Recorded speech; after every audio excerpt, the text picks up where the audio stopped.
kawasan SMK Negeri 3 Singaraja 107,7 FM, Suara Teknika Media Informasi dan Edukasi. Halo, selamat siang Sobat Teknika. Kembali berjumpa bersama kami di STEMC Flash untuk edisi yang ke-6 hari ini. Dan kali ini dengan topik yang luar biasa, kita kedatangan tamu dari Cimahi, benar Bu ya? Oke. Baik, kali ini saya bersama Bagus dan juga rekan saya di operator ada Yudi dan Nikita atau Widi ya. Dan kali ini kita sudah kedatangan tamu dari Cimahi yang akan membicarakan tentang TEVA dan juga Sekolah Pencetak Wirausaha. Waduh, berbagi tentang TEVA itu memang luar biasa, apalagi kita sebagai sekolah SMK yang memang kali ini berfokus pada pencetakan sumber daya manusia untuk industri. Baik, kali ini kita bersama dengan Ibu Tresi Tiara. Selamat siang Ibu. Selamat siang. Iya, bagaimana perasaannya datang ke SMK Negeri 3 Singaraja? Kalau datang ke Bali itu kan auranya beda ya. Kerja tapi bisa melancong-melancong luar biasa. Meskipun dadakan. Oh gitu. Kayak tahu bulat. Iya. Diajak keliling sama Bu Nilon berarti Iya, Bu ya. langsung kemarin ditodong untuk ke mana? Ke GWK ya. Waduh, enak banget ini. Coba saya ikut, saya bisa keliling juga ini. Udah panas-panas tuh kemarin. Iya, oke.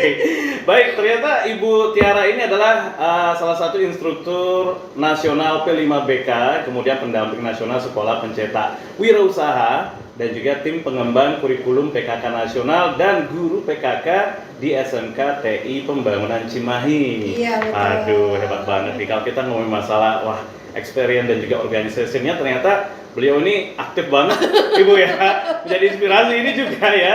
Oke, baik Ibu Tresi Tiara, kita kan saat ini berbincang tentang TEVA ya Ibu ya. Apa yang Ibu sudah sampaikan untuk kami untuk warga SMK 3 Singaraja? Tadi tuh sharing tentang teaching factory dan juga tentang sekolah pencetak wirausaha. Itu kan sebetulnya model-model pembelajaran ya, pembelajaran pendidikan wirausaha yang ada di SMK. Jadi kalau di SMK itu model pembelajaran untuk wirausahanya bisa terbagi jadi dua model pembelajaran, yaitu pendidikan wirausaha berbasis produksi model belajarnya dengan pendidikan kewirausahaan berbasis bisnis. Kalau misalnya wirausahanya berbasis produksi itu ada di teaching factory.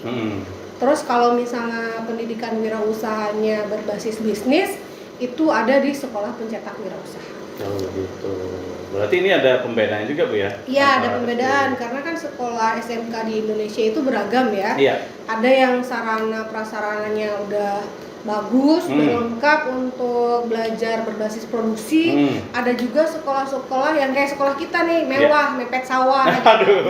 Kan itu sarana prasarananya belum lengkap gitu ya, tapi kan tidak menjadi hambatan juga untuk bisa belajar wirausaha secara maksimal kan. Jadi untuk mengantisipasi sekolah-sekolah yang memang infrastruktur dan sarprasnya belum lengkap, itu bisa pakai model belajar wirausahanya berbasis bisnis seperti itu. Oke, baik. Ini kan mungkin kalau dibilang SMK swasta sama negeri itu kan punya perbedaan ya Bu ya. Betul. Nah Ibu dari SMK Ibu sendiri bagaimana sih sebenarnya yang bisa Ibu sampaikan terkait perkembangan TEVA ataupun SPW-nya gitu Bu ya? Betul. Kalau kita berangkatnya itu jadi dari sekolah pencetak wirausaha, karena kan kalau swasta itu terkendalanya di sarana dan prasarana ya. Kalau sekolah negeri kan itu sudah banyak bantuan-bantuan, swasta juga banyak bantuan, cuma kan beda ya. Alurnya, porsinya juga beda. Kalau swasta itu kan lebih dari sumber pemasukan kan lebih banyaknya mandiri gitu ya, harus pinter-pinternya pihak yayasan gitu. Dan kita jadi contoh untuk wirausaha itu dari pembelajaran berbasis omset. Jadi kebetulan SMK TI Pembangunan itu saya kan ngajar di sana. Itu mengembangkan pola belajarnya berbasis omset. Itu saya nggak langsung jadi pembelajarannya seperti itu ya, itu trial and errornya butuh waktu sekitar 10 tahun lah. Waduh, luar biasa. Untuk mengembangkan model pembelajaran karena kan dicari polanya yang pas gimana gitu kan ya. Seperti itu. Oke, waduh. Hingga saat ini berapa ada jurusan di sana Bu? Konsentrasi keahlian. Konsentrasi keahliannya kalau di sekolah kita tuh ada 4. 4 ya. Yang pertama ada teknik pendingin, kemudian ada teknik elektronika, teknik komputer jaringan sama rekayasa piramida lunak. Oke. Jumlah siswanya hampir sekitar 1.500-an. Waduh, lumayan juga Bu ya. Lumayan ya, Waduh, sekolah banyak, Bu. swasta. Iya, sekolah swasta itu sudah termasuk banyak banget. Kita yang negeri aja udah kewalahan kayak gitu. Iya, Bu. repot banget ya. Iya. Nah, terus berarti minat dari masyarakat di sana tuh luar biasa untuk SMK. Iya, alhamdulillah karena mungkin binaan juga kan kita Hmm. binaan sekolah dari SMK Negeri 1 Cimahi. Oh, Kalau dulu begitu. STM Pembangunan Bandung. Oh, gitu ya. Jadi animo masyarakat itu kan karena sekolah kita binaan dari sana itu tinggi, kemudian lulusannya juga, dan 5 tahun terakhir ini kan ada program sekolah pencetak wirausaha itu dari kementerian kan, dari Direktorat SMK. Jadi lulusannya memang ada yang jadi seorang entrepreneur, omsetnya itu sampai miliaran. ada juga. Waduh, luar biasa, mantap sekali. Karena lulusan SMK itu kan harus bekerja ya. Iya benar. Harus Harus bekerja. siap. Bekerjanya itu kan bisa di industri, yaitu kerja dengan industri. Nah, ada juga bekerjanya dengan diri sendiri, yaitu jalur entrepreneur atau wirausaha seperti itu. Waduh, jadi pengen menjadi wirausaha muda ini ya. Kalau di sini mungkin udah masih agak minim sih sebenarnya Bu ya. Jadi kita dengan Ibu berbagi bersama kami, ya siapa tahu ya. Padahal potensi di Bali itu kan tinggi ya. Potensi di Bali, hanya mungkin memang untuk menumbuhkan jiwa entrepreneur itu Bu, harus dimulai dari pergeseran mindset. Mindset siswanya, mindset gurunya, mindset stakeholder sekolah juga, termasuk orang tua siswa. Karena kan kadang-kadang kalau ada penugasan yang sifatnya ada praktik bisnis itu kan harus menjual ya. Iya benar. Itu kan orang tua siswa langsung, loh anak saya kan disekolahin bukan untuk jadi jualan-jualan ya. Itu benar. Padahal ketika lulus itu kan dia harus bisa menjual dirinya sendiri kan.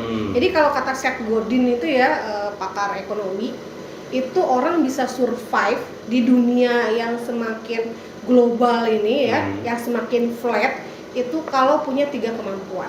Yang pertama kemampuan komunikasi, kemampuan memasarkan, dan kemampuan mempromosikan. Itu kan produknya bisa apa aja, benar nggak? Benar. Ketika lulus siswa harus promosi kan? Promosi siapa ya? Dirinya gitu, ke HRD kan kalau melamar kerja. Harus bisa memasarkan kan? Memasarkan siapa? Nih saya loh, kompetensi saya ini. Nah itu kan, jadi memasarkan itu bukan sesuatu hal yang tabu sebetulnya. Hanya selama ini mindsetnya itu jelek. Kalau jualan tuh ngapain sih, kok enggak banget gitu ya? Anak sekolah kok jualan-jualan. Padahal kalau udah dapet cuannya, itu baru minta dong nak. Begitu. Kalau udah jadi duitnya tuh orang tuanya malah ikutan. Kalau di kita ya, pengalaman di sekolah kita, awal-awal untuk menyamakan persepsi, kemudian menggeser mindset itu memang butuh effort yang luar biasa.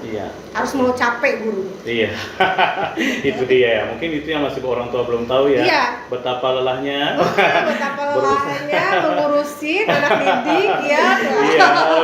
Baik Bu, berbicara tentang pencetak wirausaha, sebenarnya kesulitannya yang pernah dirasakan di sekolah atau Ibu bagaimana Bu? Kesulitannya itu ya, itu tadi kesulitan untuk menggeser mindset siswa, mindset orang tua, stakeholder sekolah. Karena kan kesannya kalau misalnya belajar bisnis itu kan nggak bisa hanya sekedar kewirausahaan ada. Teori penting.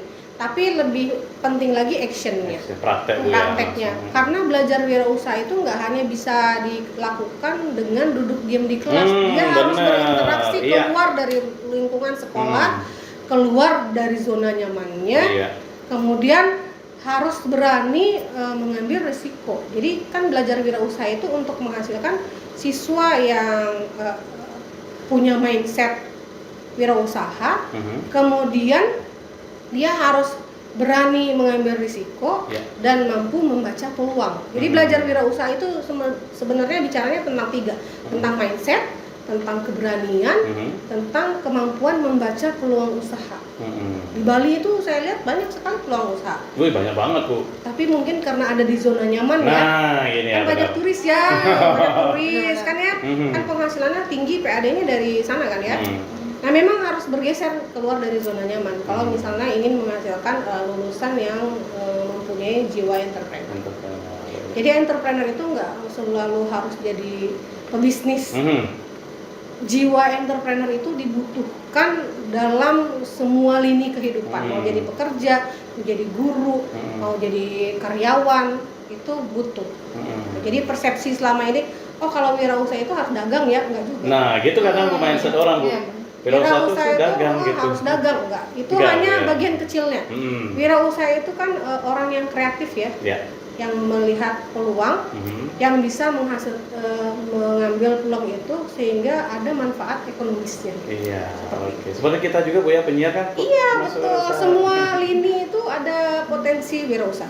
Oke. Kalau guru kan sering disebutnya teacherpreneur. Kan guru nggak mungkin ya bawa-bawa barang gitu ya.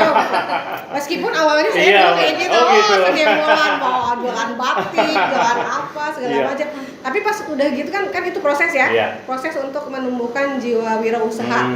Karena kalau ngajar wirausaha tapi belum pernah melalui proses itu, anak-anak nanti protes. Benar-benar. Ibu emang usahanya apa? Kan gitu ya. Nah, kalau udah nanya gitu gurunya nggak pernah ngalamin kan bingung ya. Nah, setelah berproses seperti itu akhirnya ketemu oh ternyata guru juga bisa jadi seorang entrepreneur dari aktivitasnya, seperti misalnya ketika guru mengupgrade kapasitasnya, kemampuannya, dia kan bisa jadi seorang teacherpreneur tadi ya, seperti yang saya bilang. Dia bisa bikin best practice. Best practice itu kan praktik baik ya.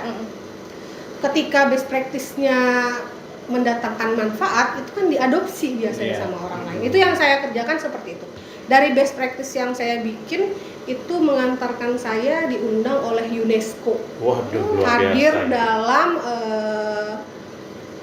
seminar konferensi entrepreneurship education meeting di Hangzhou, Cina tahun 2019 sebelum pandemi banget. Waduh, iya benar.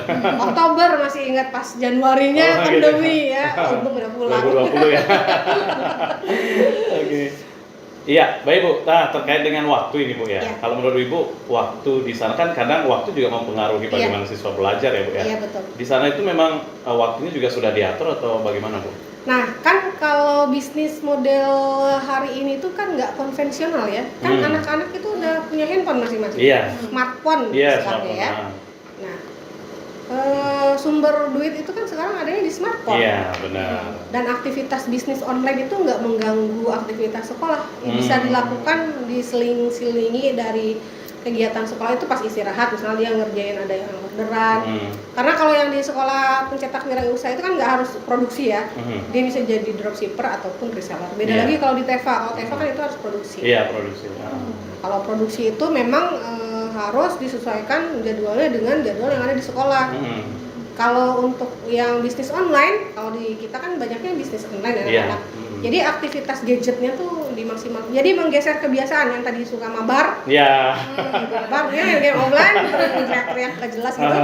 Dialihkan untuk smartphone-nya dipakai untuk bisnis dan menghasilkan omset. Waduh, luar biasa banget. Ini menjadi inspirasi untuk anak STM loh Bu. Iya betul. Karena kita kebanyakan kalau lebih suka video callan daripada bikin bisnis gitu Bu. Iya betul. Lebih senang ngabisin kuota daripada nyari duit buat duit kuotanya ya. Nah, itu kan bicaranya mindset. Iya, mindset benar. Iya nggak? Iya benar. Digeser mindsetnya, tetap masih bisa main handphone, tapi menghasilkan cuan. Iya, waduh, cuan. Kalau saya cuan jadi apa? Oke, Ibu, sekarang ini berbicara tentang salah satu wirausaha dan juga Teva di SMKTI. Gimana Bu? Salah satu yang sudah meningkat. Ya. Yang kalau di kita itu karena kan sekolah swasta tadi ya, yang mewah itu mewah, mepet sawah. Mepet sawah. Saya dibilang mewah tuh langsung waduh, satu miliar tuh. Mepet sawah. Jadi sekolah kita di sebelah lapangannya sawah orang. Saya kira sekolahnya punya sawah nih. Oke. Jadi gitu. Karena berangkatnya dari SPW dulu, karena sekolah kita ya masih terkendala sarprasnya lah. Akhirnya Teva-nya yang baru menunjukkan sisi peningkatan itu di yang TP, teknik pendingin. Oh, teknik pendingin. Ya, jadi mereka dari orderan dari konsumen gitu ya. Terus dikerjakan oleh siswa, kemudian kalau misalnya nilai proyeknya 5 juta ke atas, itu biasanya didampingi oleh guru pendampingnya seperti itu. Jadi terus dari pendampingnya juga melakukan kerjasama dengan rekanan bisnisnya gitu kan, karena proyek yang nominalnya sampai ratusan juta itu kan nggak mungkin Iya. yang mengerjakan hanya siswa saja gitu. Terus makanya dia bekerja sama juga dengan pihak tiga. Jadi dipilah-pilah jenis pekerjaannya untuk menghindari ya hal-hal yang tidak diinginkan lah ya. Apalagi kalau di sini kan sekolahnya negeri ya. Iya benar. Pasti banyak disorot. Nanti jangan-jangan ini menggunakan siswa untuk kerja misalnya di bawah umur gitu ya. Gitu, Bu, ya. Nah itu kan bisa menimbulkan persepsi negatif. Padahal kan maksudnya tidak seperti itu. Makanya memang penting untuk mengkomunikasikan tujuan pembelajaran TEFA itu untuk apa kepada orang tua, kemudian stakeholder dan masyarakat di lingkungan sekolah, sehingga masyarakat nggak kaget kalau misalnya tiba-tiba lihat ada anak sekolah SMK 3 Singaraja nih lagi mengerjakan proyek apa gitu ya, itu bagian dari belajar TEFA seperti itu. Jadi memang perlu dikomunikasikan gitu. Kenapa sih penting adanya TEFA gitu kan? Proyeknya itu kan bisa proyek dari industri, bisa sekolah nerima proyek atau sekolah nyari keluar atau yang dari luar datang ke sekolah melakukan kerjasama, atau bisa ordernya, proyeknya datang dari masyarakat sekitar. Di TEFA itu kan modelnya bisa seperti itu. Atau bisa dalam bentuk kewirausahaan. Kalau kewirausahaan itu ya itu tadi modelnya sekolah pencetak wirausaha. Seperti itu. Oke, waduh Ibu. Baik, yang Ibu sudah bagikan untuk SMK Negeri 3 Singaraja. Kembali saya ingin bertanya Bu ya. Ibu sebenarnya yang pengen paling ditekankan terkait dengan TEFA dan SPW ini apa sih Bu? Yang paling ingin ditekankan yaitu kita harus sama-sama mulai berubah gitu. Berubah cara mengajarnya, berubah cara persepsi memandang sebuah kebijakan gitu ya.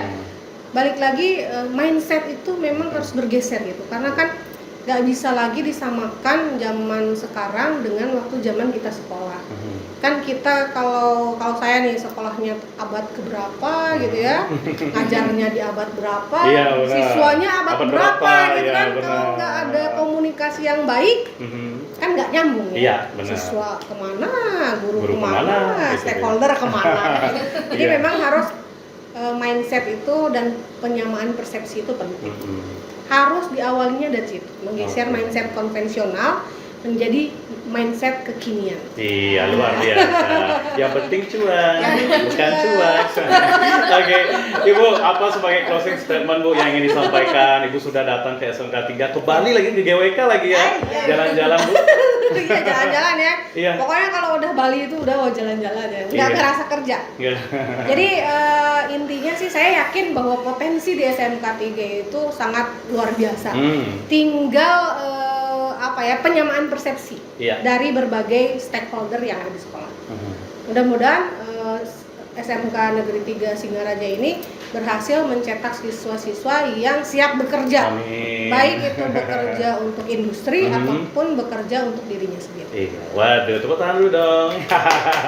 Oke, yang penting cuan Bu ya.